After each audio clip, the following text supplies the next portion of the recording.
انسان کا کمال گمنامی میں پوشیدہ ہے۔ آسمانوں کی شہرت وہ شہرت اور وہ خوشنامی ہے جو ابداً رہنے والی۔ تقویٰ و پرہیزگاری کی اہم ترین صفات میں سے ایک صفت یہ ہے کہ انہیں چھپایا جائے۔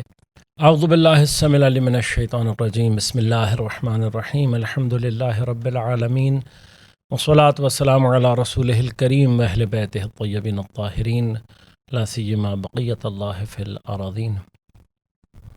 عزیزان گرامی قدر، محضر حضرت امیر المؤمنین اور نہج البلاغہ کی خدمت میں 5 منٹ کے عنوان سے ہماری اس گفتگو کا سلسلہ جاری ہے۔ ہم کوشش یہ کر رہے ہیں کہ نہج البلاغہ سے حضرت کے فرمائشات کے وہ حصے کہ جو ہماری زندگی میں اپلائی ہو سکتے ہیں، ہماری زندگی میں اپنی نورانیت سے ہماری زندگیوں کو منور کر سکتے ہیں، آپ کی خدمت میں پیش کر سکیں اور ان کی وہ جہات آپ کی خدمت میں تقدیم کر سکیں۔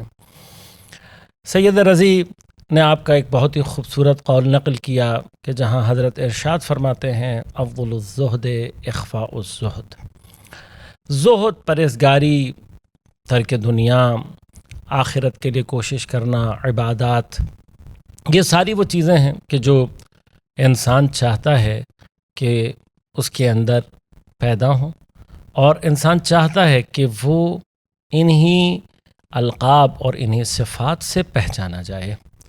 لیکن جہاں عبادات کا مرحلہ ہے، جہاں زہد، تقوی، پرہیزگاری اور اس طرح کے عناوین ہیں، وہاں پر اصل خفا ہے، وہاں پر اصل چھپانا ہے۔ مجھے حضرت کے ایک ادنا سے شاگرد شہید آوینی کا ایک جملہ یاد آ رہا ہے کہ جو شاید انہوں نے اپنے مولا سے اس بات کو سیکھ کر ہی ارشاد فرمایا، کہا کہ لوگ یہ سمجھتے ہیں کہ ہر چیز شہرت اور خوشنامی میں ہے، جبکہ انسان کا کمال گمنامی میں پوشیدہ ہے۔ جس قدر انسان زمین پر گمنام ہوتا ہے اتنا ہی آسمانوں میں خوشنام ہوتا ہے۔ یہ اب ہم نے اور آپ نے طے کرنا ہے کہ ہم کہاں خوشنامی چاہتے ہیں، ہم کہاں شہرت چاہتے ہیں۔ دنیا کی شہرت سب سے پہلے تو خود ایک دھوکہ ہوتی ہے، ظاہر ہوتا ہے جس کی کوئی حقیقت نہیں ہوتی، اور پھر اس شہرت اور اس تمام خوشنامی کی کیفیت پانی پہ بننے والی اس جھاگ کی مانند ہوتی ہے جو کسی آن میں بھی ختم ہو کر نابود ہو جاتا ہے۔ لیکن آسمانوں کی شہرت وہ شہرت اور وہ خوشنامی ہے جو ابداً رہنے والی ہے، وہ سعادت کے جو ہمیشہ رہنے والی ہے۔ پھر خود زہد اور پرہیزگاری میں جو اصل ہے وہ اس کا چھپانا ہے۔ کس کے زہد کو، کس کی عبادت کو، کس کی ان صفات کو اللہ شہرت دینا چاہتا ہے، یہ اللہ کا کام ہے۔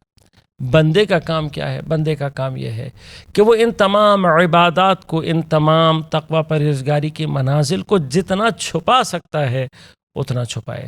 لہٰذا نماز شب کو اللہ تبارک و تعالی نے شب کے قلب میں عین اس وقت میں رکھا ہے جب دنیا کی ایک بہت بڑی تعداد سو رہی ہوتی ہے، تاکہ جس وقت لوگ سو رہے ہوں میرے خاص بندے اس وقت میں مجھ سے رابطہ کریں، سوائے میرے نہ ان کا دیکھنے والا کوئی ہو، نہ وہ کسی کو دکھانا چاہتے ہوں۔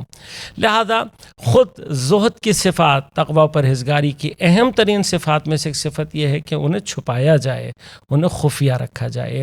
اور اگر کہیں کوئی شخص ذرا سا بھی اپنا زاہد ہے، زہد اختیار کرنا چاہتا ہے، تقوی ہے، پرہیزگاری اختیار کرنا چاہتا ہے، لیکن اگر کہیں بھی اس کے ذہن میں ایک لحظے کے لیے بھی یہ خیال آ گیا کہ لوگ مجھے دیکھیں، لوگوں کو پتہ لگے، تو یاد رکھیے گا یہ خیال ہی اس کو تقوی کی وادی سے باہر نکال دیتا ہے۔